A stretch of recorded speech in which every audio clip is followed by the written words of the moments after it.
ಅರ್ಧರಾತ್ರಿ 12 ದಾಟಿರುತ್ತದೆ. ರಮೇಶ್ ಕಿಟಕಿ ಹತ್ರ ನಿಂತ್ಕೊಂಡು ಹೊರಗಡೆ ನೋಡುತ್ತಾ ಆಂದೋಲನದಿಂದ, ಕಮಲ ಚಿಕ್ಕಮ್ಮನ ಮನೆಯಲ್ಲಿ ಕಳ್ಳತನ ಮಾಡ್ಬೇಕು ಅಂತ ಹೋದ ಅನಾಮಿಕಾ ಗಂಟೆ ದಾಟಿದ್ರು ಬಂದಿಲ್ಲ. ಫೋನ್ ಮಾಡಿ ಕೇಳೋಣ ಅಂದ್ರೆ ಫೋನ್ ಕೂಡ ತಗೊಂಡೋಗಿಲ್ಲ. ಈಗ ನಾನು ಏನ್ ಮಾಡ್ಬೇಕು? ಒಂದು ವೇಳೆ ಕಮಲ ಚಿಕ್ಕಮ್ಮನ ಮನೆಗೆ ಹೋಗಿ ಕೇಳಿದ್ರೆ, ಅಮ್ಮೋ ಬೇಡ ಬೇಡ, ನಾನಾಗಿ ನಾನೇ ಅನಾಮಿಕಾ ಕಳ್ಳಿ ಅಂತ ಹೇಳಿದ ಹಾಗಾಗುತ್ತೆ. ದೊಡ್ಡ ಗಲಾಟೆನೆ ನಡೆಯುತ್ತೆ. ಇಷ್ಟು ಕಾಲ ಮನೆಗಳಲ್ಲಿ ನಡೀತಾ ಇರೋ ಚಿಕ್ಕ ಚಿಕ್ಕ ಕಳ್ಳತನಕ್ಕೆ ಕಾರಣ ಅನಾಮಿಕಾ ಅಂತ ಅಂದುಕೊಂಡು ಊರಿನವರು ಕೊಡುವ ಏಟನ್ನ ತಡೆಯಲಾರಳು ಪಾಪ ಎಂದು ಅಂದುಕೊಳ್ಳುತ್ತಾನೆ ರಮೇಶ್. ಸರಿಯಾಗ ಆಗಲೇ ಅನಾಮಿಕಾ ಫುಲ್ ಆಗಿ ತುಂಬಿರುವ ತರಕಾರಿ ಚೀಲವನ್ನು ಎತ್ತಿಕೊಂಡು ಭಯದಿಂದ ಸುತ್ತಲೂ ನೋಡುತ್ತಾ ತನ್ನ ಮನೆ ಕಡೆ ನಡೆಯುತ್ತಾ ಇರುತ್ತಾಳೆ. ತಿಳಿದವರ ಮನೆಯಲ್ಲಿ ರಾತ್ರಿ ಹೊತ್ತಲ್ಲಿ ನಾನು ಮಾಡ್ತಾ ಇರುವ ಕಳ್ಳತನವನ್ನ ಯಾರು ನೋಡುವ ಮೊದಲೇ ಚಕಚಕ ಮನೆಗೆ ಹೋಗ್ಬೇಕು. ನನಗಾಗಿ ನನ್ ಗಂಡ ಎದುರು ನೋಡ್ತಾ ಇರ್ತಾನೆ ಅಂದುಕೊಳ್ಳುತ್ತಲೇ ಮನೆಗೆ ಬರುತ್ತಾಳೆ. ರಮೇಶ್ ಅನಾಮಿಕಳನ್ನು ನೋಡಿ ಉಸಿರೆಳೆದುಕೊಳ್ಳುತ್ತಾನೆ. ಶಬ್ದ ಮಾಡದ ಹಾಗೆ ಬಾಗಿಲು ತೆಗೆಯುತ್ತಾನೆ. ಯಾರಾದ್ರೂ ನೋಡಿದ್ರ ಅನಾಮಿಕಾ? ಮೊದ್ಲು ನನ್ನನ್ನು ಮನೆಯೊಳಗೆ ಹೋಗಕ್ಕೆ ಬಿಡಿ ಎಂದು ಅನಾಮಿಕಾ ಮನೆಯೊಳಗೆ ಹೋಗುತ್ತಾಳೆ. ರಮೇಶ್ ಬಾಗಿಲು ಹಾಕುತ್ತಾನೆ. ಅನಾಮಿಕಾ ಉಸಿರೆಳೆದುಕೊಳ್ಳುತ್ತಾಳೆ. ಆದರೆ ಅನಾಮಿಕಂಗೆ ತಿಳಿಯದ ವಿಷಯವೇನು ಅಂದ್ರೆ, ಅವಳಿಗೆ ತಿಳಿಯದ ಹಾಗೆ ಊರಿನ ರೈತ ಚಿನ್ನಯ್ಯ ನೋಡಿರುತ್ತಾನೆ. ಒಂದು ಮರದ ಹಿಂದೆ ಬಚ್ಚಿಕೊಂಡಿರುತ್ತಾನೆ. ಈ ಅನಾಮಿಕಾ ಏನು ಇಷ್ಟು ಅರ್ಧರಾತ್ರಿ ಹೊತ್ತು ಚೀಲದಲ್ಲಿ ಏನ್ ತಗೊಂಡು ಹೋಗ್ತಾ ಇದ್ದಾಳೆ? ನಿಜಕ್ಕೂ ಇಷ್ಟು ಅರ್ಧರಾತ್ರಿ ಏಕೆ ಹೊರಗೆ ಬಂದಿದ್ದಾಳೆ? ಬೆಳಿಗ್ಗೆ ಶಾರದಾ ಅತ್ತಿಗೆಯನ್ನು ಕೇಳಿದ್ರೆ ಎಲ್ಲ ವಿಷಯ ತಿಳಿಯುತ್ತೆ ಅಂದುಕೊಂಡು ಅಲ್ಲಿಂದ ಹೊರಟು ಹೋಗುತ್ತಾನೆ. ಇನ್ನು ಭಾವನ ಕಿಚನ್ ಅಲ್ಲಿ ನಿಂತ್ಕೊಂಡು ತುಂಬಿರುವ ಬೇಳೆ ಉಪ್ಪು ಡಬ್ಬವನ್ನು ನೋಡುತ್ತಾ ಸಂತೋಷ ಪಡ್ತಾ ಇರುವಾಗ ಅವಳ ಗಂಡ ವಿನೋದ್ ಬರ್ತಾನೆ. ಭಾವನಾ, ಈ ದಿನ ಯಾರ ಮನೆಯಲ್ಲಿ ಏನ್ ಕಳ್ಳತನ ಮಾಡಿದೆ? ಕಮಲ ಚಿಕ್ಕಮ್ಮನ ಮನೆಯಿಂದ ಜೀರಿಗೆ, ಮೆಂತೆ, ಮೆಣಸಿನಕಾಯಿ ಕಳ್ಳತನ ಮಾಡಿ ಡಬ್ಬದಲ್ಲಿ ತುಂಬಿಸಿಟ್ಟಿದ್ದೀನಿ. ನಾಳೆ ಅರ್ಧರಾತ್ರಿ ಮಾಲ್ತಿ ಅಕ್ಕನ ಮನೆಯಿಂದ ಬೆಳ್ಳುಳ್ಳಿ ಪೇಸ್ಟ್, ಶುಗರು, ಟೀ ಪುಡಿನ ಕೂಡ ಕಳ್ಳತನ ಮಾಡ್ತೀನಿ. ಖಾಲಿಯಾಗಿರುವ ಡಬ್ಬಗಳನ್ನೆಲ್ಲ ತುಂಬಿಸ್ತೀನಿ. ಆಗ ನಮಗೆ 10 ದಿನದವರೆಗೂ ಎಂತ ಕಷ್ಟನೂ ಇರೋದಿಲ್ವಲ್ಲ ಭಾವನಾ? ಹೌದು ರೀ, ನೀವೇನಕ್ಕೆ ಎದ್ದಿದ್ದೀರಾ? ಮಲ್ಕೊಳ್ಳಿ ಅಂತ ಹೇಳಿದ್ದೆ ಅಲ್ಲ? ನೀನ್ ಹೇಳ್ದೆ, ಆದ್ರೆ ನನಗೆ ನಿದ್ರೆ ಬರ್ತಾ ಇಲ್ಲ ಭಾವನಾ. ಹೀಗೆ ಅರ್ಧರಾತ್ರಿ ಹೊತ್ತು ತಿಳಿದವರ ಮನೆಯಲ್ಲಿ ಮಾಡ್ತಾ ಇರುವ ಈ ಚಿಕ್ಕ ಪುಟ್ಟ ಕಳ್ಳತನದ ಬಗ್ಗೆ ಯಾರಾದ್ರೂ ನೋಡಿದ್ರೆ ಹೇಗೆ ಅಂತ ಭಯವಿರುತ್ತಲ್ಲ. ಹೆಂಡತಿ ಮೇಲೆ ಬಹಳನೇ ಪ್ರೇಮವಿದೆ, ಬನ್ನಿ ಇನ್ನು ಮಲ್ಕೊಳ್ಳೋಣ ಎಂದು ಇಬ್ಬರು ಹೋಗಿ ಮಲಗುತ್ತಾರೆ. ಅನಾಮಿಕಾ ಫ್ರಿಡ್ಜ್ ಬಾಗಿಲು ತೆಗಿತಾಳೆ. ಕಮಲ ಚಿಕ್ಕಮ್ಮನ ಮನೆಯಿಂದ ಕಳ್ಳತನ ಮಾಡಿ ಏನ್ ತಗೊಂಬಂದೆ ಅನಾಮಿಕಾ? ತರಕಾರಿ, ಸೊಪ್ಪು, ಹಣ್ಣು ತಗೊಂಡ್ಬಂದಿದ್ದೀನಿ ರೀ. ಅವನ್ನ ಈಗಲೇ ಫ್ರಿಡ್ಜ್ ಅಲ್ಲಿ ಇಡ್ಬೇಕು. ನೀವು ಹೋಗಿ ಮಲ್ಕೊಳ್ಳಿ, ನಾನು ಎಲ್ಲ ಜೋಡಿಸಿ ಬರ್ತೀನಿ. ನೀನು ಪಕ್ಕದಲ್ಲಿ ಇಲ್ದೇ ಇದ್ರೆ ನಂಗೆ ನಿದ್ದೆ ಬರಲ್ಲ ಅಂತ ಗೊತ್ತಲ್ಲ ಅನಾಮಿಕಾ ಎಂದು ರಮೇಶ್ ಹೇಳುತ್ತಲೇ ಅನಾಮಿಕಂಗೆ ಕೋಪ ಬರುತ್ತೆ. ಈ ಸಂಭ್ರಮಕ್ಕೆ ಏನು ಕಡಿಮೆ ಇಲ್ಲ, ಹೋಗಿ ನಾನು ಬರ್ತೀನಿ ಎಂದು ಕೋಪದಿಂದ ಹೇಳುತ್ತಾಳೆ. ರಮೇಶ್ ಏನು ಮಾತನಾಡದೆ ಹೊರಟು ಹೋಗುತ್ತಾನೆ. ಅನಾಮಿಕಾ ಎಲ್ಲವನ್ನು ಫ್ರಿಡ್ಜ್ ತುಂಬುತ್ತಾಳೆ. 3 ದಿನದವರೆಗೂ ತರಕಾರಿ ಬಗ್ಗೆ ಆಲೋಚಿಸಬೇಕಾದ ಅಗತ್ಯವಿಲ್ಲ ಎಂದು ಫ್ರಿಡ್ಜ್ ಕ್ಲೋಸ್ ಮಾಡಿ ಮಲಗುವ ರೂಮಿಗೆ ಹೋಗುತ್ತಾಳೆ. ಮಾರನೇ ದಿನ ಕಮಲ ಚಿಕ್ಕಮ್ಮ ಅಳುತ್ತಾ ಇರುವಾಗ ಊರಿನವರ ಜೊತೆ ಅನಾಮಿಕಾ, ಭಾವನಾ ಆಕೆ ಹತ್ರ ಬರ್ತಾರೆ. ಅನಾಮಿಕಾ ಭಾವನಾ ಕೋಪದಿಂದ ನೋಡ್ಕೋತಾರೆ. ಇಬ್ಬರು ವಾರಗಿತ್ತಿಯರು, ಬೇರೆ ಬೇರೆ ಸಂಸಾರಗಳು. ಒಬ್ಬರು ಅಂದ್ರೆ ಒಬ್ಬರಿಗೆ ಕ್ಷಣ ಕೂಡ ಆಗೋದಿಲ್ಲ. ಏನ್ ನಡೀತು ಚಿಕ್ಕಮ್ಮ, ಯಾಕೆ ಅಷ್ಟೆಲ್ಲ ಅಳ್ತಾ ಇದೀಯಾ? ಅಯ್ಯೋ ಅನಾಮಿಕಾ, ನನ್ ಮನೇಲಿ ಕಳ್ಳರು ಬಂದಿದ್ರೆ ಕಿಚನ್ ಅಲ್ಲಿ ಇರ್ಬೇಕಾದ ಜೀರಿಗೆ, ಮೆಂತೆ, ಮೆಣಸಿನಕಾಯಿನ ತಗೊಂಡು ಹೋಗಿದ್ದಾರೆ ಅನಾಮಿಕಾ ಎಂದು ಹೇಳುತ್ತಾಳೆ. ಆ ಮಾತನ್ನು ಕೇಳಿ ಅನಾಮಿಕಾ ತನ್ನಲ್ಲಿ ತಾನು, ಇದೇನಿದು, ನಾನು ಕಳ್ಳತನ ಮಾಡಿದ್ದು ತರಕಾರಿಗಳು, ಸೊಪ್ಪು, ಹಣ್ಣು ಅಲ್ವಾ? ಮತ್ತೆ ಕಮಲ ಚಿಕ್ಕಮ್ಮ ಜೀರಿಗೆ, ಮೆಂತೆ, ಮೆಣಸಿನಕಾಯಿ ಅಂತ ಇದ್ದಾಳೆ ಯಾಕೆ? ಅಂದ್ರೆ ಈ ಊರಲ್ಲಿ ನಾನು ಅಲ್ಲದೆ ಇನ್ನೊಂದು ಹೆಣ್ಣು ಕಳ್ಳಿ ಇದ್ದಾಳೆ ಅನ್ನೋ ಮಾತು, ಯಾರು ಅಂತ ತಿಳ್ಕೋಬೇಕು ಎಂದು ಭಾವನ ಕಳೆ ನೋಡುತ್ತಾಳೆ. ಭಾವನ ಬೆವರು ಸುರಿಸುತ್ತಾ ಇರ್ತಾಳೆ. ತನ್ನಲ್ಲಿ ತಾನು, ಅಮ್ಮಯ್ಯ, ನಡೆದ ಕಳ್ಳತನದ ಬಗ್ಗೆ ಹೊರಗಿಟ್ಟಿದ್ದಾಳೆ, ಆದ್ರೆ ಮಾಡಿದ ನನ್ನ ಬಗ್ಗೆ ಏನೋ ತಿಳಿಲಾರ್ದೆ ಹೋಗಿದ್ದಾಳೆ. ಈಗಾಗ್ಲೇ ನಾವು ಮತ್ತೊಂದು ಕಳ್ಳತನ ಮಾಡಬಾರ್ದು ಎಂದು ಅಂದುಕೊಳ್ಳುತ್ತಾಳೆ. ಅನಾಮಿಕಾ ಭಾವನಳನ್ನು ನೋಡುತ್ತಾ, ನನ್ನ ವಾರಗಿತ್ತಿ ಭಾವನ ಯಾಕೋ ಸ್ವಲ್ಪ ಗಾಬರಿಯಾಗಿದ್ದಾಳೆ, ಏನ್ ನಡೆದಿರುತ್ತೆ? ಎಲ್ಲ ಬಿಟ್ಟು ಆ ಕಳ್ಳ ನನ್ನ ವಾರಗಿತ್ತಿ ಭಾವನ ಅಲ್ವಲ್ಲ, ಏನೇನಾದ್ರೂ ಸರಿ ನಾನ್ ಜಾಗೃತಿಯಾಗಿರ್ಬೇಕು ಎಂದು ಅನಾಮಿಕಾ ಅಂದುಕೊಳ್ಳುತ್ತಾಳೆ. ಆಗಲೇ ಭಾವನಾ, ಈ ಕಳ್ಳಿ ಯಾರು ಚಿಕ್ಕಮ್ಮ? ಜೀರಿಗೆ, ಮೆಂತೆ, ಮೆಣಸಿನಕಾಯಿ ತಗೊಂಡೋಗಿದ್ದು ಎಂದು ಅನ್ನುತ್ತಾಳೆ. ಎಲ್ಲರೂ ಆಶ್ಚರ್ಯದಿಂದ ಭಾವನಳನ್ನು ನೋಡುತ್ತಾರೆ. ಅವಳು ಮಾತಾಡಿದ್ದು ಎಷ್ಟು ದೊಡ್ಡ ತಪ್ಪು ಅಂತ ಅರ್ಥ ಮಾಡ್ಕೊಂಡು ತಕ್ಷಣ, ಅದೇ ಚಿಕ್ಕಮ್ಮ, ಆ ಕಳ್ಳ ಅನ್ನೋದು ಬಿಟ್ಟು ಕಳ್ಳಿ ಎಂದೆ. ಆದ್ರೂ ಆ ಕಳ್ಳ ಅದನ್ನ ತಗೊಂಡೋಗಿ ಏನ್ ಮಾಡ್ಕೋತಾನೋ ಏನೋ, ಅವನ್ ಕೈ ಬಿದ್ದೋಗ, ಅವನ್ ಕಾಲಿಗೆ ಪಕ್ಷವಾತ ಬರ್ಲಿ, ಬೇಳೆ ಸಾಮಾನಿನ ಜೊತೆ ಫ್ರಿಡ್ಜ್ ಅಲ್ಲಿ ಬೆಟ್ಟ ತರಕಾರಿಗಳು, ಸೊಪ್ಪು, ಹಣ್ಣುಗಳನ್ನು ಕೂಡ ತಗೊಂಡೋಗಿದ್ದಾನೆ, ಅವನ್ ಕಣ್ಣಲ್ಲಿ ಖಾರ ಹೊಡಿಯ ಎಂದು ಅನ್ನುತ್ತಾಳೆ. ಆಗ ಭಾವನ ತನ್ನಲ್ಲಿ ತಾನು, ಓಹೋ, ಈ ಊರಿನಲ್ಲಿ ನನ್ ಜೊತೆಯಾಗಿ ಇನ್ನೊಂದು ಲೇಡಿ ಕಳ್ಳಿ ಕೂಡ ಇದ್ದಾಳೆ ಅನ್ನೋ ಮಾತು. ನನ್ನ ಅಂಜನ ಪ್ರಕಾರ ಆ ಕಳ್ಳಿ ನನ್ನ ವಾರಗಿತ್ತಿ ಅನಾಮಿಕಾ ಆಗಿರ್ತಾಳೆ. ಸ್ವಲ್ಪ ಜಾಗ್ರತೆ ಪಡಬೇಕು ಎಂದುಕೊಂಡು ಅಲ್ಲಿಂದ ಹೊರಡುತ್ತಾಳೆ. ಅನಾಮಿಕಂಗೆ ಬೆವರು ಸುರಿಯುತ್ತಾ ಇರುತ್ತದೆ. ಭಾವನಳನ್ನು ನೋಡಿ ಭಾವನ ಹೋಗ್ತಾ ಇದ್ದಾಳೆ. ನಾನು ಇಲ್ಲಿರೋದು ಅಷ್ಟು ಒಳ್ಳೇದಲ್ಲ, ನಾನು ಕೂಡ ನಿಧಾನವಾಗಿ ಇಲ್ಲಿಂದ ಹೊರಟು ಹೋಗೋದು ಒಳ್ಳೇದು ಅಂದುಕೊಂಡು ಅಲ್ಲಿಂದ ಹೊರಡುತ್ತಾಳೆ. ಆ ದಿನ ರಾತ್ರಿ 10 ಗಂಟೆ ಸಮಯ. ಬೀದಿ ಲೈಟ್ಗಳ ಬೆಳಕಿನಲ್ಲಿ ಕಂಚನಪಲ್ಲಿ ಗ್ರಾಮ ಎಷ್ಟೋ ಪ್ರಶಾಂತವಾಗಿರುತ್ತದೆ. ಸರ್ಪಂಚ್ ಭೂಪತಿ ತನ್ನ ಮನೆಯಲ್ಲಿ ಮೈಕ್ ಹಿಡ್ಕೊಂಡು ಹೇಳಲಿಕ್ಕೆ ಶುರು ಮಾಡುತ್ತಾನೆ. ಊರಿನ ಮಧ್ಯದಲ್ಲಿರುವ ಉದ್ದನೆಯ ಸ್ತಂಭಕ್ಕೆ 2 ದೊಡ್ಡ ಸೌಂಡ್ ಬಾಕ್ಸ್ ಕಟ್ಟಿರುತ್ತದೆ. ಭೂಪತಿ ಹೇಳ್ತಾ ಇರುವ ಮಾತುಗಳು ಊರೆಲ್ಲ ಕೇಳಿಸ್ತಾ ಇರುತ್ತದೆ. ಕಂಚನಪಲ್ಲಿ ಗ್ರಾಮದ ಪ್ರಜೆಗಳೆಲ್ಲರಿಗೆ ಸರ್ಪಂಚ್ ಭೂಪತಿ ಹೇಳುವುದು ಏನು ಅಂದ್ರೆ, ಊರಿನಲ್ಲಿ ಕಳ್ಳರು ಮಾಡ್ತಾ ಇರುವ ಭಯ ಊರೇ ಭಯಪಡ್ತಾ ಇದೆ. ಗಟ್ಟಿಯಾಗಿ ಮನೆಗೆ ಬೀಗ ಹಾಕಿಕೊಂಡು ಅಡಿಗೆ ಸಾಮಾನುಗಳನ್ನು, ತರಕಾರಿಗಳನ್ನು, ಸೊಪ್ಪನ್ನು ಎಲ್ಲವನ್ನು ಭದ್ರವಾಗಿ ಇಟ್ಕೊಳ್ಳಿ. ಇದು ಈ ದಿನಕ್ಕೆ ಕೊನೆಯ ಎಚ್ಚರಿಕೆ.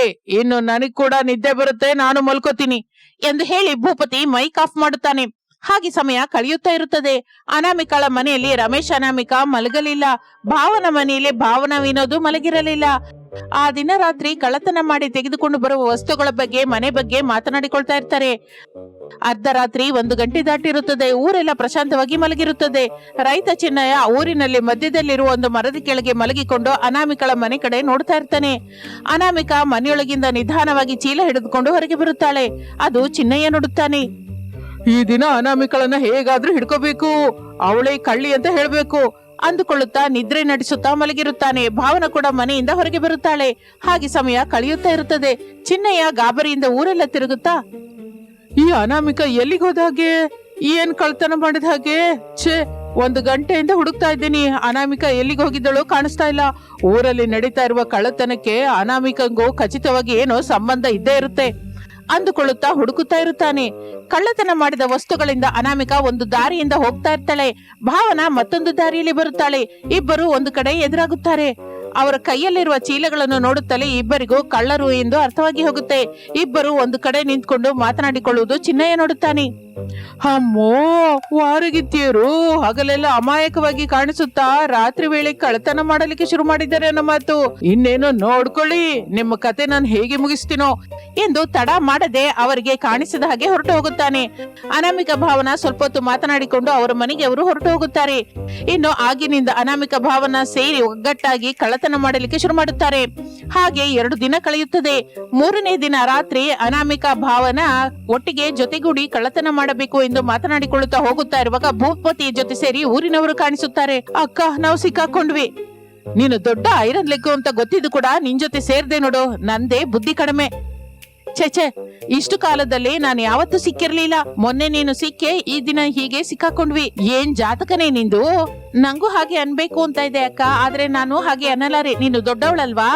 ಇಲ್ಲಿ ನೋಡಿ ವಾರಗಿತ್ತೇರಿ, ಊರಿನಲ್ಲಿ ನಡೀತಾ ಇರುವ ಕಳ್ಳತನಕ್ಕೆ ನೀವೇ ಕಾರಣ ಅಂತ ಈಗ ನಮಗೆ ಸ್ಪಷ್ಟವಾಗಿ ಅರ್ಥವಾಗಿದೆ. ಇಷ್ಟು ರಾತ್ರಿ ಹೊತ್ತು ಪಂಚಾಯತಿ ಇಡೋದು ಅಷ್ಟು ಒಳ್ಳೇದಲ್ಲ. ಬೆಳಿಗ್ಗೆ 10 ಗಂಟೆಗೆ ಪಂಚಾಯಿತಿ. ನಿಮ್ಮ ಅತ್ತೆ ಮಾವಂದಿರನ್ನು ಕರ್ಕೊಂಬನ್ನಿ, ಈಗ ಮನೆಗೆ ಹೋಗಿ ಎಂದು ಹೇಳುತ್ತಾನೆ ಭೂಪತಿ. ವಾರಗಿತ್ತಿಯರು ಅನಾಮಿಕ ಭಾವನ ಏನು ಮಾತನಾಡದೆ ಅಲ್ಲಿಂದ ಹೊರಟು ಹೋಗುತ್ತಾರೆ. ಮಾರನೇ ದಿನ ಬೆಳಿಗ್ಗೆ ಶಾರದಳ ಮನೆ ಮುಂದೆ ಅನಾಮಿಕ ಭಾವನ ನಿಂತಿರುತ್ತಾರೆ. ಅವರನ್ನು ನೋಡಿದ ಶಾರದಾ, ಬೇರೆ ಸಂಸಾರ ಇರ್ತೀನಿ ಅಂತ ಕಳ್ಳರಾಗಿ ಬದಲಾಗಿ ಪಂಚಾಯತಿವರೆಗೂ ಬಂದ ಮೇಲೇನೆ ಈ ಅತ್ತೆ ಮನೆಗೆ ನೆನಪಿಗೆ ಬಂತಾ? ಕ್ಷಮಿಸ್ಬಿಡಿ ಅತ್ತೆ, ಈಗ ನಮ್ಮನ್ನ ಕಾಪಾಡಿ. ಹೌದು ಅತ್ತೆ, ಬೇರೆ ಸಂಸಾರ ಇಟ್ಟು ನಾವು ತಪ್ಪು ಮಾಡಿದ್ವಿ, ನಮ್ಮನ್ನ ಪಂಚಾಯತಿಯಿಂದ ಹೇಗಾದ್ರೂ ಕಾಪಾಡಿಯತ್ತೆ ಎಂದು ಇಬ್ಬರು ಬೇಡಿಕೊಳ್ಳುತ್ತಾರೆ. ಸ್ವಲ್ಪ ಸಮಯದ ನಂತರ ಎಲ್ಲರೂ ಪಂಚಾಯತಿ ಮುಂದೆ ನಿಂತಿರುತ್ತಾರೆ. ಊರಿನವರು ಅನಾಮಿಕ ಭಾವನಳನ್ನು ಕೋಪದಿಂದ ನೋಡುತ್ತಾ ಬೈತಾ ಇರ್ತಾರೆ. ಶಾರದಾ ಪ್ರಸಾದರು ಬರುತ್ತಾರೆ. ಶಾರದಾ, ನಿನ್ನ ಸೊಸೆಯರು ಮಾಡಿದ್ದು ಎಲ್ಲವೂ ನಿನಗೆ ಗೊತ್ತಿದೆ ಅಲ್ಲ, ಈಗ ಏನ್ ಮಾಡ್ಬೇಕು ಅಂತ್ಯಾ? ಸರ್ಪಂಚ್ ಅವರೇ, ನನ್ನ ಮಕ್ಕಳು ರಮೇಶ್ ಏನಾದರೂ ಸೋಮಾರಿಗಳು. ಕೆಲಸ ಮಾಡೋದು ಅವರಿಂದಾಗಲ್ಲ. ಇನ್ನು ನಮ್ಮ ಸೊಸೆಯರಿಗೆ ಮನೆ ಕೆಲಸವೇ ಸರಿಯಾಗಿ ಮಾಡೋದಕ್ಕೆ ಬರೋದಿಲ್ಲ. ಹೊರಗೆ ಹೋಗಿ ಕೆಲಸ ಮಾಡುವಷ್ಟು ಬುದ್ಧಿ ಇಲ್ಲ. ಅದಕ್ಕೆ ಈ ಚಿಕ್ಕ ಪುಟ್ಟ ಕಳ್ಳತನ ಮಾಡಲಿಕ್ಕೆ ಶುರು ಮಾಡಿದ್ದಾರೆ. ಅದಕ್ಕೆ ಸರ್ಪಂಚ್ ಅವರೇ, ನನ್ನ ಮುಖ ನೋಡಿ ಬಿಟ್ಟುಬಿಡಿ. ಯಾರ ಮನೆಯಲ್ಲಿ ಏನು ಸಾಮಾನು ಎಷ್ಟಿಟ್ಟು ಹೋಗಿದೆ ಅಂತ ಹೇಳಿದ್ರೆ ಅದನ್ನೆಲ್ಲ ಕೊಡಿಸ್ತೀನಿ ಎಂದು ಹೇಳುತ್ತಾಳೆ. ಇನ್ನು ಊರಿನವರು ಆ ಮಾತು ಕೇಳಿ ಸಂತೋಷ ಪಡುತ್ತಾರೆ. ಇನ್ನು ಆಗಿನಿಂದ ವಾರಗಿತ್ತಿಯರು ಅತ್ತೆ ಮಾವಂದಿರ ಜೊತೆ ಸೇರಿ ಒಂದು ದೊಡ್ಡ ಮನೆಯಲ್ಲಿ ಇರುತ್ತಾರೆ. ವಾರಗಿತ್ತಿಯರು ಕೂಡ ಕಳ್ಳತನ ಮಾಡುವುದು ಬಿಡುತ್ತಾರೆ. ರಮೇಶ್ ವಿನೋದರು ಕೆಲಸಕ್ಕೆ ಹೋಗಲಿಕ್ಕೆ ಶುರು ಮಾಡುತ್ತಾರೆ. ಅತಿ ಶಾರದಾ ಒಂದು ಮರದ ಕೆಳಗೆ ಮಡಕೆಗಳನ್ನ ಇಟ್ಕೊಂಡು, ಬನ್ನಿ ಸ್ವಾಮಿ, ಮಣ್ಣಿನ ಮಡಕೆಗಳು, ಮಂಜಿನ ಮಡಕೆಗಳು, ಸಹಜವಾಗಿ ನೀರನ್ನ ತಣ್ಣಗೆ ಇರಿಸುವ ಮಡಕೆಗಳು, ಒಳ್ಳೆಯ ಆರೋಗ್ಯವನ್ನು ಕೊಡುವ ಮಡಕೆಗಳು ಅಂತ ಮಾರಾಟ ಮಾಡ್ತಾ ಇರ್ತಾಳೆ. ಒಂದು ಮಡಕೆಯಲ್ಲಿ ನೀರನ್ನು ಕುಡಿಯಲು ಏರ್ಪಾಟು ಮಾಡಿರುತ್ತಾಳೆ. ಮಡಕೆನಲ್ಲಿರುವ ತಣ್ಣನೆ ನೀರನ್ನು ಕುಡಿಯಿರಿ, ನಿಮಗೆ ಇಷ್ಟ ಬಂದ ಮಡಕೆನ ಮನೆಗೆ ತಗೊಂಡು ಹೋಗಿ ಎಂದು ಗಟ್ಟಿಯಾಗಿ ಅರಚುತ್ತಾ ಇರುತ್ತಾಳೆ. ಆಗಲೇ ರಾಂಬಾಬು ಎನ್ನುವ ಒಬ್ಬ ಕಸ್ಟಮರ್ ಅಲ್ಲಿಗೆ ಬರ್ತಾನೆ. ದೊಡ್ಡವ, ದೊಡ್ಡ ಮಡಕೆ ಎಷ್ಟೋ, ಚಿಕ್ಕ ಮಡಕೆ ಎಷ್ಟೋ? ಮೊದಲು ಮಡಕೆದು ತಣ್ಣಗಿರೋ ನೀರ್ ಕುಡಿಯಪ್ಪ. ಬಿಸಿಲಲ್ಲಿ ಎಲ್ಲಿಂದ ಎಲ್ಲಿಗೆ ಹೋಗ್ತಾ ಇದೆಯೋ ಏನೋ, ತಣ್ಣನೆ ನೀರ್ ಕುಡ್ದು ಸ್ವಲ್ಪ ಸುಧಾರಿಸ್ಕೋ. ರಾಂಬಾಬು ತಣ್ಣನೆಯ ನೀರನ್ನು ಕುಡಿಯುತ್ತಾನೆ. ಹೇಳಪ್ಪ, ದೊಡ್ಡ ಮಡಕೆ ಬೇಕಾ, ಚಿಕ್ಕ ಮಡಕೆ ಬೇಕಾ? ಯಾವ್ದೋ ಒಂದು ಮಡಕೆ ಆದ್ರೂ ಖಚಿತವಾಗಿ ಕೊಂಡ್ಕೋತೀನಿ ದೊಡ್ಡವ.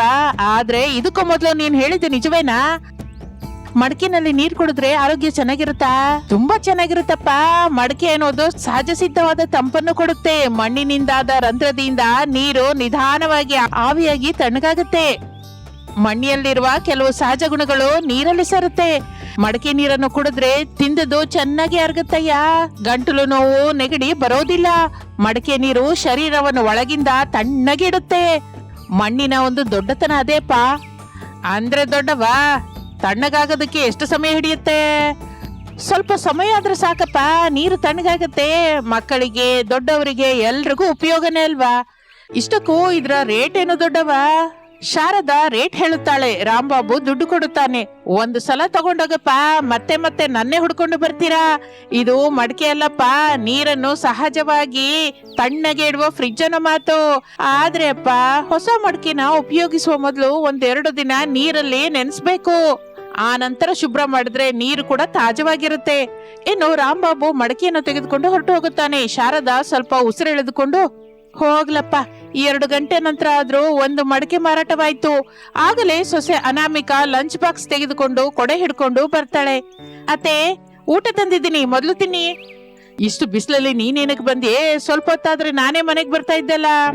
ನಿನ್ನೆ ಮೊನ್ನೆ ಹಾಗೆ ಹೇಳಿದ್ರಿ, ಆದ್ರೆ ನೀವು ಮನೆಗೆ ಬಂದಿಲ್ಲ. ಅದಕ್ಕೆ ಈ ದಿನ ನಾನೇ ಲಂಚ್ ಬಾಕ್ಸ್ ತಗೊಂಡ್ಬಂದಿದ್ದೀನಿ. ಮೊದ್ಲು ತಿಂದ್ಬಿಡಿ, ಆಮೇಲೆ ಮಡಕೆ ಮಾರಬಹುದು. ಬಿಸಿಲು ಕಾಲ ಅಲ್ವಾ, ಮಡಕೆ ಮಾರಾಟವಾಗುತ್ತೆ ಅಂತ ತಗೊಂಡ್ಬಂದು ಮಾರೋದಕ್ಕೆ ಇಲ್ಲಿ ಇಟ್ಟಿದ್ದೀನಿ. ಆದ್ರೆ ಮಾರಾಟ ಮಾತ್ರ ಅಷ್ಟಾಗಿಲ್ಲ ಸೊಸೆ. ಈಗ ಎಲ್ಲ ಫ್ರಿಜ್ ಕಾಲ ಅಲ್ವಾತೆ, ಯಾರು ಮಡಕೆ ತಗೋತಾರೆ ಹೇಳಿ? ನಮ್ಮ ಹತ್ರ ಮಡಕೆ ಕೊಂಡ್ಕೋಬೇಕು ಅಂದ್ರೆ ಏನಾದ್ರೂ ಪ್ರತ್ಯೇಕವಾಗಿರ್ಬೇಕಲ್ಲ. ಇದೆ ಅಲ್ವಾ ಸೊಸೆ, ಮಡಕೆಗಳಿಗೆ ತಿರುಗಿಸುವ ನಲ್ಲಿನ ಬಿಗಿಸಿದ್ದೀನಲ್ಲ. ಇಷ್ಟಾದ್ರೂ ಸರಿ ಹೋಗಲ್ಲ ಅತ್ತೆ, ಹೊಸದಾದ ಪ್ರತ್ಯೇಕತೆ ಇರಬೇಕು. ಅದು ಏನನ್ನೋದು ನಾನು ಆಲೋಚನೆ ಮಾಡ್ತೀನಿ ಬಿಡಿ. ಇಷ್ಟರಲ್ಲಿ ನೀವು ಊಟ ಮಾಡ್ತಾ ಇರಿ. ಹಾಗೆ ಅಮ್ಮ ಎಂದು ಶಾರದಾ ಊಟ ಮಾಡುತ್ತಾ ಇರ್ತಾಳೆ. ಅನಾಮಿಕಾ ಮಡಕೆಗಳನ್ನು ನೋಡುತ್ತಾ ಆ ಪ್ರತ್ಯೇಕತೆ ಏನಿಟ್ರೆ ಚೆನ್ನಾಗಿರುತ್ತೆ ಅಂತ ಆಲೋಚಿಸಲಿಕ್ಕೆ ಶುರು ಮಾಡುತ್ತಾಳೆ. ಇನ್ನು ಪ್ರಸಾದ್ ರಮೇಶರು ಮನೆಯಲ್ಲಿ ಕೂಲರ್ ಹಾಕಿಕೊಂಡು ಕೂತಿರ್ತಾರೆ. ಡಿಗ್ರಿ ಓದಿಕೊಂಡ ಪ್ರಸಾದನ ಮಗಳು ಮಾಲತಿ ಅವರ ಹತ್ರಕ್ಕೆ ಬರ್ತಾಳೆ. ಏನಮ್ಮ ಹೀಗ್ ಬಂದೆ? ನಿನ್ನ ರೂಮಲ್ಲಿ ಕೂಲರ್ ಕೆಲಸ ಮಾಡ್ತಾ ಇಲ್ವಾ? ಅಪ್ಪ, ನಂಗೆ ಗೊತ್ತು ತಾಯಿ, ನಾನು ಅಣ್ಣಯ್ಯ ನಿನ್ನ ಮದುವೆ ಬಗ್ಗೆನೆ ಈ ತಣ್ಣನೆ ಕೂಲರ್ ಹತ್ರ ಕೂತ್ಕೊಂಡು ಮಾತಾಡ್ತಾ ಇದೀವಿ. ಖಚಿತವಾಗಿ ನೀನ್ ಇಷ್ಟಪಡ್ತಾ ಇರೋ ಹುಡುಗನ ಜೊತೆಗೇನೆ ನಿನ್ನ ಮದುವೆ ಮಾಡ್ತೀವಿ. ನೀನು ನಿನ್ ರೂಮಿಗೆ ಹೋಗು. ಮಗು ರಮೇಶು, ಹೊರಗೇನೋ ಬಿಸಿಲು ವಿಪರೀತವಾಗಿದೆ. ಅತ್ತೆ ಸೊಸೆಯರು ಮರದ ಕೆಳಗೆ ಬಿಸಿ ಗಾಳಿಯಲ್ಲಿ ಕೂತ್ಕೊಂಡು ಮಡಕೆ ಮಾರ್ತಾ ಇದ್ರೆ, ನಾವು ಮಾತ್ರ ತಣ್ಣನೆ ಕೂಲರ್ ಕೆಳಗೆ ಸುಖವಾಗಿ ಕೂತಿದ್ದೀವಿ. ಅಪ್ಪ, ಈಗ ನಾವು ಅತ್ತೆ ಸೊಸೆಯರ ಬಗ್ಗೆ ಎಲ್ಲ ಮಾತಾಡ್ಬೇಕಾಗಿದ್ದು. ತಂಗಿ ಮಾಲತಿಯ ಮದುವೆ ಬಗ್ಗೆ ನಾವು ಮಾತಾಡ್ಬೇಕು. ನನ್ ಟೆನ್ಷನ್ ಕೂಡ ಅದೇ ಕಣೋ. ಒಳ್ಳೆ ಹುಡುಗ ಸಿಕ್ಕೋದು ಕಷ್ಟನಾ, ಇಲ್ಲ ಅವ್ರು ಕೇಳೋಷ್ಟು ವರದಕ್ಷಿಣೆ ಕೊಡೋದು ಕಷ್ಟನಾ ಅಂತ ದಿಗಿಲು ಹಿಡ್ದಿದೆ. ಈಗ ಓದ್ಕೊಂಡವ್ರು ಕೂಡ ವರದಕ್ಷಿಣೆ ಕೇಳ್ತಾ ಇದ್ದಾರಪ್ಪ. ಎಷ್ಟು ಓದಿದರೂ ಆಲೋಚನೆ ಮಾತ್ರ ಬದಲಾಗೋದಿಲ್ಲ. ನಾವು ಕೂಡ ಒಬ್ಬ ಹುಡುಗನ ನೋಡಿದ್ವಲ್ಲ, ಅವರಂತೂ ನೇರವಾಗಿ ತಿರುಗಿಸಿದ್ದಾರೆ. ಕೇಳಿದ ವರದಕ್ಷಿಣೆ ಹೇಳಿದಷ್ಟು ಬಂಗಾರ ತರ್ತಾ ಇದ್ರೆ ಮದ್ವೆನೇ ಇಲ್ಲ ಅಂತಿದ್ದಾರೆ. ಅದು ನಿಜವಾಗಿ ಮದ್ವೆನೇ ಅಲ್ಲಪ್ಪ, ವ್ಯಾಪಾರ.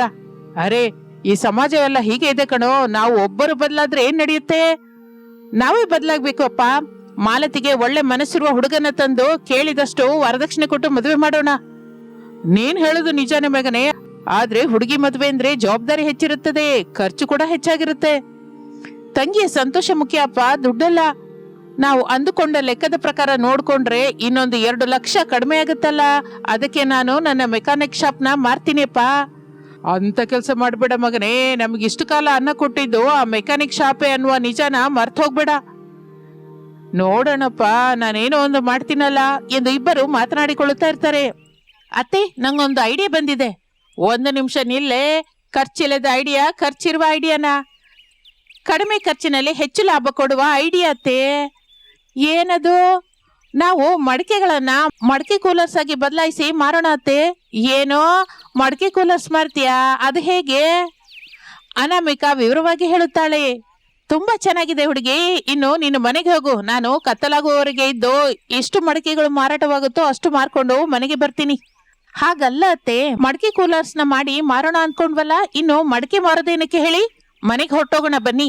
ಮಾವಯ್ಯ ಅವರು ಇರ್ತಾರೆ, ಅವ್ರ ಜೊತೆ ನಾವು ಅಂದುಕೊಂಡ ಐಡಿಯಾ ಬಗ್ಗೆ ಹೇಳೋಣ. ಮಾವಯ್ಯ ಅವ್ರು ಏನಂತಾರೋ ಕೂಡ ತಿಳ್ಕೊಬೇಕಲ್ಲ. ಬಾ ಸೊಸೆ, ತಂದೆ ಮಗನ ಹತ್ರ ಮಾತಾಡೋಣ ಎಂದು ಅತ್ತೆ ಸೊಸೆಯರು ಸೇರಿ ಮಡಿಕೆಗಳನ್ನು ತಳ್ಳುಗಾಡಿಯ ಮೇಲೆ ಜಾಗೃತಿಯಾಗಿ ಇಟ್ಕೊಂಡು ಮನೆಗೆ ಬರ್ತಾರೆ. ಕೂಲರ್ ಮುಂದೆ ತಂದೆ ಮಗನ ಜೊತೆ ಕೂತಿರ್ತಾರೆ. ಏನ್ ಶಾರದಾ, ಅತ್ತೆ ಸೊಸೆಯರು ಈ ದಿನ ಬೇಗ ಮನೆಗೆ ಬಂದಿದ್ದೀರಾ? ತಗೊಂಡ್ ಹೋದ ಮಡಿಕೆಗಳೆಲ್ಲ ಮಾರಾಟವಾದ್ವಾ? ಇಲ್ಲ ರೀ, ಮಡಿಕೆಗಳನ್ನ ಬಹಳ ಜನ ಮಾರ್ತಾ ಇದ್ದಾರೆ, ಅದಕ್ಕೆ ಅಂತ ನಮ್ಮ ಮಡಿಕೆಗಳನ್ನ ಯಾರು ಸರಿಯಾಗಿ ಕೊಂಡ್ಕೋತಾ ಇಲ್ಲ.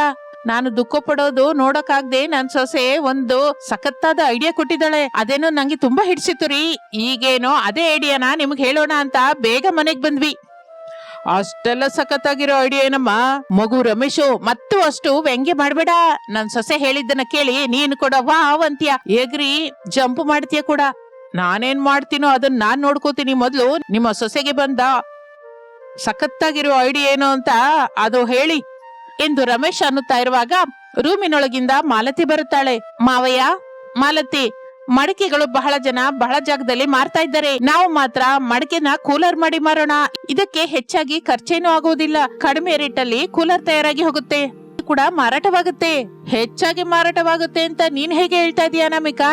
ಏನು ಅಂದ್ರೆ, ಇದು ಬೇಸಿಗೆ ಕಾಲ, ಸೂರ್ಯ ಉರಿತಾ ಇದ್ದಾನೆ. ಈ ಬಿಸಿಲನ್ನು ತಡ್ಕೊಳ್ಳೋದಕ್ಕೆ ಬಡವ ಧನಿಕ ಅನ್ನುವ ಭೇದವಿಲ್ಲದೆ ಕೂಲರ್ಸ್, ಎಸಿಗಳು ಕೊಂಡ್ಕೋತಾರೆ.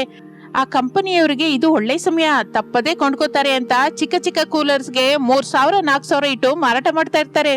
ಮತ್ತೆ ನೀನ್ ಹೇಳಿದ ಮಡಿಕೆ ಕೂಲರ್ನ ಎಷ್ಟಕ್ಕೆ ಮಾರೋಣ ಅಂತಿದ್ಯಾ? 1500 2000ಕ್ಕೆ ಮಾರ್ತೀನಿ ರೀ.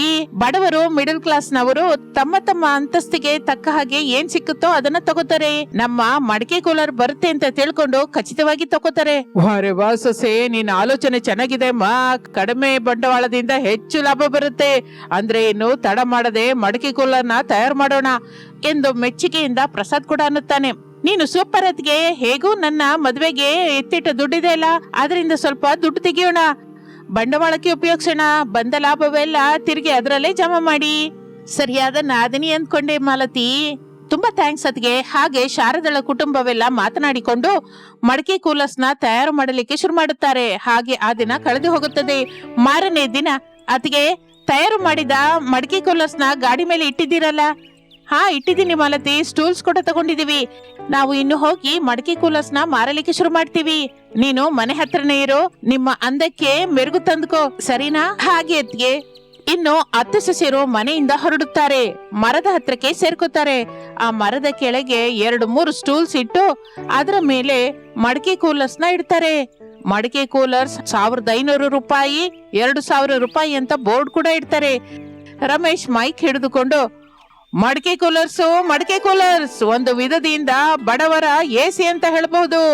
ಕಡಿಮೆ ರೇಟು, ಹೆಚ್ಚಿನ ತಂಪು, ಬನ್ನಿ ಸ್ವಾಮಿ ಬನ್ನಿ ಎಂದು ಗಟ್ಟಿಯಾಗಿ ಹರಚುತ್ತಾ ಇರ್ತಾನೆ. ದಾರಿಯಲ್ಲಿ ಹೋಗ್ತಾ ಇರುವವರು ನೋಡಿ ರಮೇಶ್ ಹೇಳಿದ್ದನ್ನ ಕೇಳಿ ಅಲ್ಲಿಗೆ ಬಂದು ಮಡಿಕೆ ಕೂಲರ್ಸ್ ನ ನೋಡಿ ಕೊಂಡ್ಕೋತಾ ಇರ್ತಾರೆ. 2-3 ಗಂಟೆಯಲ್ಲಿಯೇ ಅತ್ತೆ ಸೊಸೆಯರ ಮಡಿಕೆ ಕೂಲರ್ಸ್ ಎಲ್ಲ ಮಾರಾಟವಾಗುತ್ತೆ. ಬಂದ ಲಾಭದಿಂದ ಮತ್ತಷ್ಟು ಮಡಿಕೆ ಕೂಲರ್ಸ್ ನ ತಯಾರು ಮಾಡಲಿಕ್ಕೆ ಶುರು ಮಾಡುತ್ತಾರೆ ಅವರು. ಹಾಗೆ ಬೇಸಿಗೆ ಕಾಲವೆಲ್ಲ ಅತ್ತೆ ಸೊಸೆಯರು ಮಡಿಕೆ ಕೂಲರ್ಸ್ ಮಾರಾಟ ಜೋರಾಗಿ ಸಾಗಿಸುತ್ತಾರೆ. ಅವರ ಮನೆಯೊಳಗೆ ಲಕ್ಷ್ಮೀ ದೇವಿಯನ್ನು ತಂದು ಇಡ್ತಾ ಇರ್ತಾರೆ.